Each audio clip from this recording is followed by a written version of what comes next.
So we are here with a Sunday morning motivational video. I had a great day yesterday, great run. I ran 8 miles this morning. It's not that it was easy, it was just, it felt weird, it felt different. It felt very therapeutic and not, again, poor choice of words, not relaxing because it was very tough, but it just seemed a little bit more, I don't know, I kind of felt like I was floating as I was running, but I was running really fast, challenging myself, changing it up, whatever. And while I was running, I wanted to commit to doing 8 miles. It's Sunday morning, I have extra time, my son's still sleeping. So I wrote on Facebook that I was gonna do my run and committing, and I was in the mood to make a motivational video. So I only had 2 comments, which I'm glad, because sometimes the videos, I don't want them to be like 20 minutes long and then it takes forever to upload. So I don't know if people are commenting right now, but as of right now, there were 2 comments and then 1 that I wanted to address. So the first one is my friend Nathan commented on asking about cardio. Obviously, I'm a very big fan of it, so he asked me to address it because he said that he hears all the time that resistance training is more important or the most. And as I've mentioned in one of my other videos before, everything's important. There's 4 components to fitness, and I'll say it again. Cardio, quality cardio to burn fat, build up the stamina of your heart, to get you stronger so that your heart pumps in more blood, less risk of heart disease, and more stamina for your workouts. I mean, there's so many different things that benefit from cardio, and the fact that it helps you get leaner. But again, cardio alone, none of these 4 components are going to work unless all 4 of them are done together. Then resistance training is very important no matter what your goal is.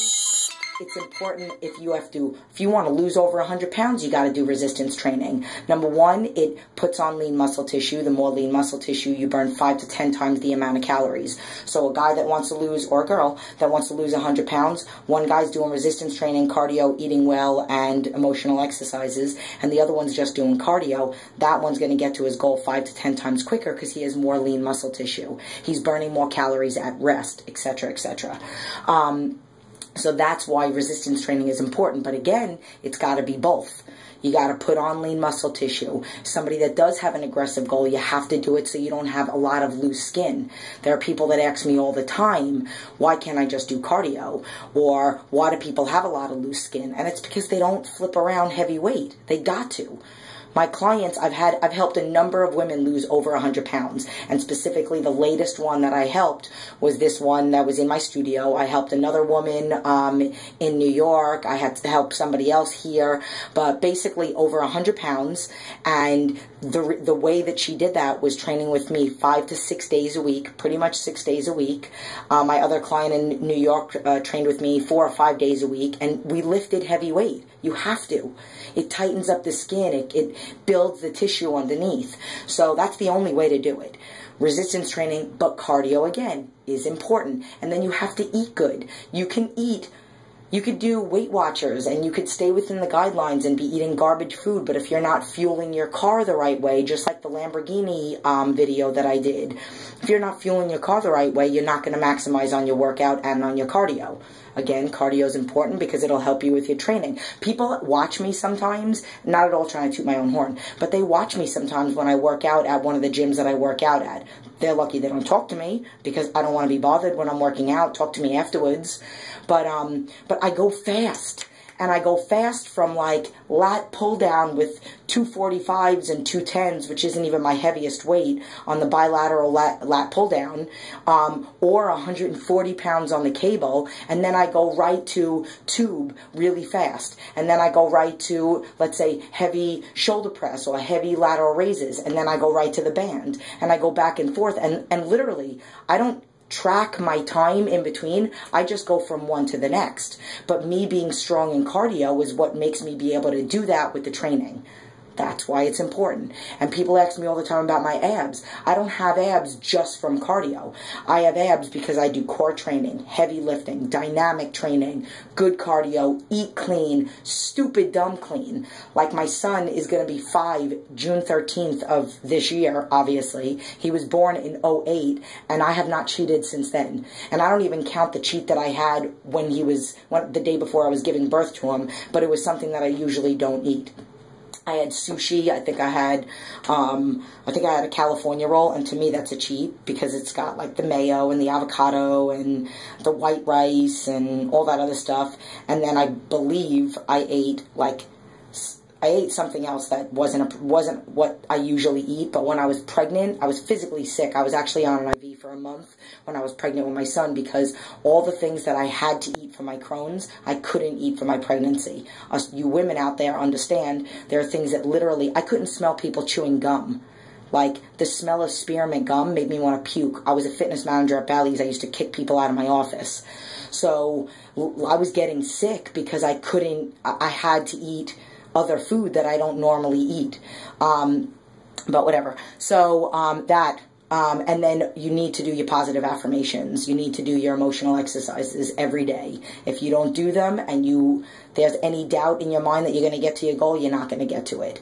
So that's the first thing. Then this young lady, Sherry, she commented on staying motivated to a big goal. And I'm going to tell you what the biggest point that I can give you is to not focus on the big goal. Okay, with my latest client, Karen, with my other client, with my client, Michelle, basically the big thing with both of them, and I'll talk about Karen because she was the latest one. When Karen first joined the program, she didn't tell me I want to lose 100 pounds. On her first day, she just said, my goal is to not feel like this anymore. Like, she wasn't going out. She was like being a homebody. And she tells me this she did a video testimonial, I believe it was after she lost 60 pounds. And she talked about how overall within the first week it changed the quality of her life. She was going out more with friends and stuff like that. That was her goal. Then she lost a big number in her first month. And she was like, oh my God, okay, I want to get down to this number. Then it was 40 pounds. Then it was, I want to get under 200. Then it was, oh my God, 80 pounds. Then it was, oh my God, I'm so close to 100. And then she got to 100. So that's the big thing. It seems so far away when you think I got to lose 60 pounds or 100 pounds. Just focus to each week or each month. I want to do good this week. I want to get to Saturday. I want to get to my first month where I do my measurements and I retake my pictures. If you're somebody that doesn't have a trainer, hold yourself accountable. Take pictures of yourself on your first day in your underwear and then take them again. Nobody's ever going to see them unless you want them to. Maybe when you get to your 100-pound weight loss goal, all of a sudden you're like, holy moly, look at this difference.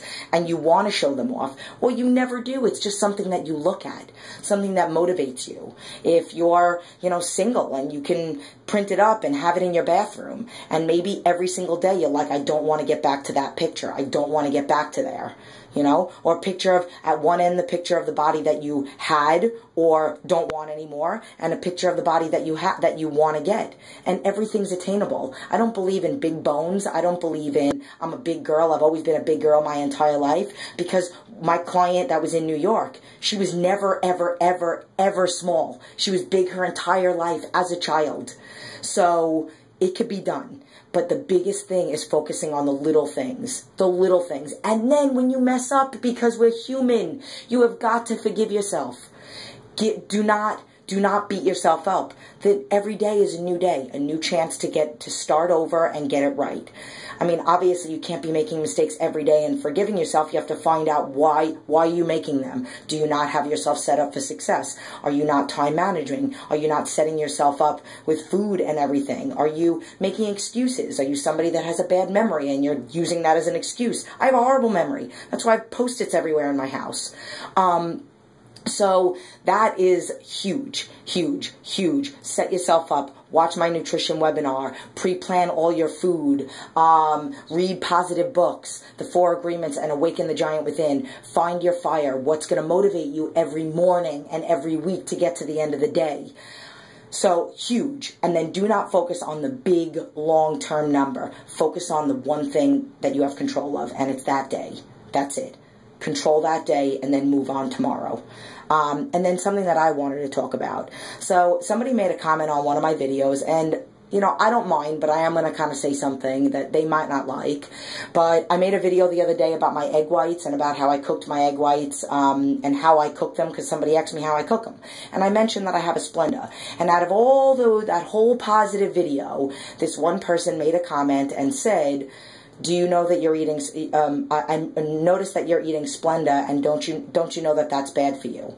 There are 1,000 other things that I do that are good for me, and that's kind of what I'm talking about. Like, out of everything that I do and all the videos that I make, you're going to find that one negative thing to say about a Splenda.